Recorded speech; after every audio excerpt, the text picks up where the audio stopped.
Good morning, everybody. This is Stacka here. Thanks for joining me here in the Broom Closet. This is week 2 of the YouTube Pagan Challenge, excuse me.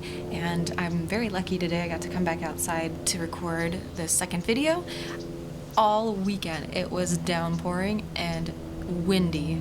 It was colder than a witch's teat. So I brought my crocheted blanket and it's just absolutely stunning right now. All the little birdies are out and they're like dive bombing me. So I thank you guys for coming back and all my new subscribers. You guys rock. I can't believe it. All the amazing comments and feedback. I just can't thank you guys enough. So this is week 2 and here we go.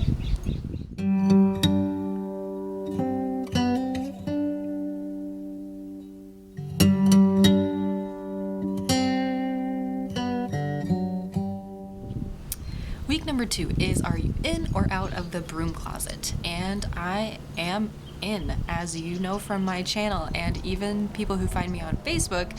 I thank you very much for being so sweet and keeping my information on the down low. I am pretty easy to find on Facebook, but you know, I just really have it to keep in touch with my family because we're on different sides of the country. And I do post things about the Sabbats, and but that's pretty much it. I don't reference my channel or anything. I'm probably about 2 or 3% out of the closet, and I count that as, you guys know, on YouTube, my partner, and I don't even know if my partner knows what I label myself, because I don't even know. And I have a cousin who found out that I am. That is a cold breeze blowing on in. So I am in, and before I begin, I found this picture here. I couldn't have a physical picture, so I'll quick cut to it. This is me in 8th grade. How weird. This was our 8th grade haunted house, and I got to be a witch. That was my happiest day ever, and I even wrote a one-of-a-kind little spell that I had in that little journal, and I had a huge cauldron and everything. I was giddy. I was so excited. So there's little 8th grade me. So exciting. So is there a reason I'm in the broom closet? Yes and no. Yes, because I still have that Catholic guilt that my family will have all these questions and I am not yet prepared to answer them. And also, it's none of their damn business. Why do people, it's kind of like when people ask, have you registered to vote? I know you care, but you don't have to care so much. Like, that's none of your business. As you can tell, that's been happening this week. So that's the reason. I don't think people need to know, and that's why I'm in the broom closet. If someone were to ask, depending on who it was, I would list it as pagan. I don't go to mass. I don't celebrate it in that way, and that's my choice. The first outward example was probably last year, and I even did a video about it because I was on the fence. I didn't know what to do. Last Easter, I was fully prepared to celebrate my own way for a star up. Pardon me. My partner's family is very religious, and he's not. He is more on the Taoist side, so he goes to appease them. Last year was the first time I declined to go. I showed up at their home later to engage with them and celebrate. So that was the first time, and this past Christmas we didn't go to their service either. And that's okay. They don't come. It's not like you're going to assume, hey, you must be pagan if you don't come to church. No, some people just don't go to church, and that's my choice. Now, yes, because I feel that that time of year brings people together, whether it's Easter or Christmas or whatever. I participate in their meals and their dinners, their celebrations. I think it's just a time that people can come together, whether you are celebrating it as Christmas or as Yule. That is up to you. That's in your heart. And that this whole year is something I have been understanding. And it's really great because I'm not going to keep myself from their company. I'm not going to exclude myself because that is what am I gaining from that?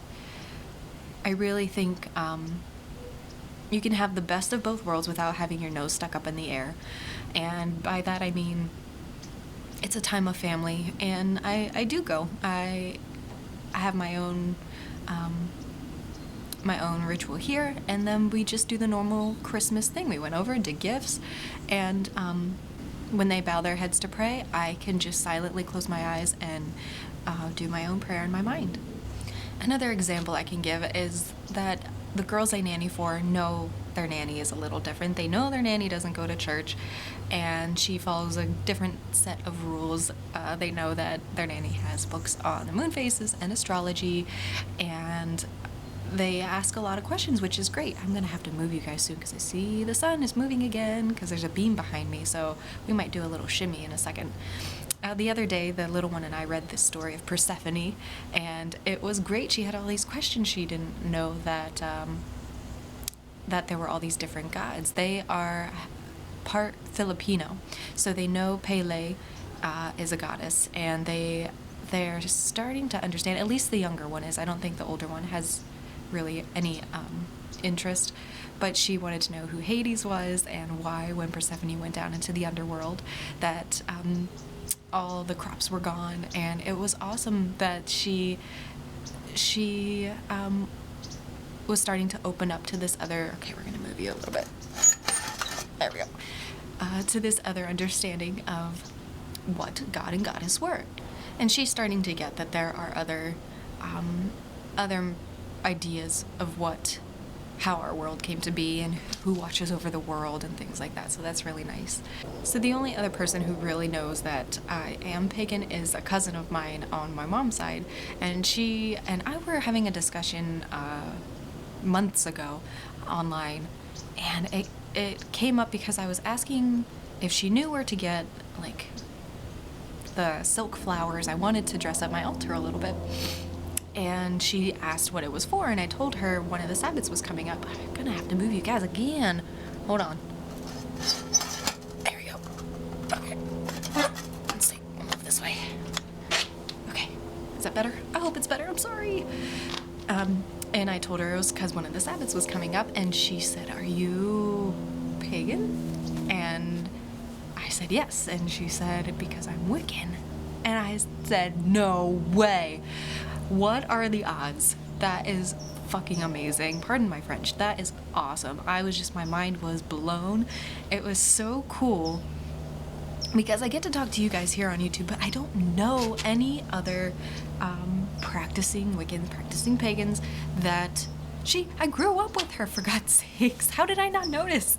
But she and I were never really close growing up. I saw her a couple times a year when I'd visit my grandma up in Massachusetts, but just to learn, so we just got in this huge discussion on, we were just basically becoming reintroduced to each other. So I thought that was so cool that paganism brought us closer. So that is the answer in a large nutshell. That am I in or out of the broom closet? I am in, mostly, and a little tiny tiptoe out, just creaking that door open a little bit. And I thank you guys, everybody who has followed me here. I don't believe that there's ever going to be a day that I am fully out, because I don't think they're going to ask. There are certain people in my family I probably wouldn't even discuss it with, like I said, because I don't have enough information. I'm still finding my way. Honestly, this is such a supportive community, especially here on YouTube, so I'm still learning, especially watching everybody through this YouTube challenge. It's so comforting to know that there are others with a very similar story and a very similar place in their path, just like mine.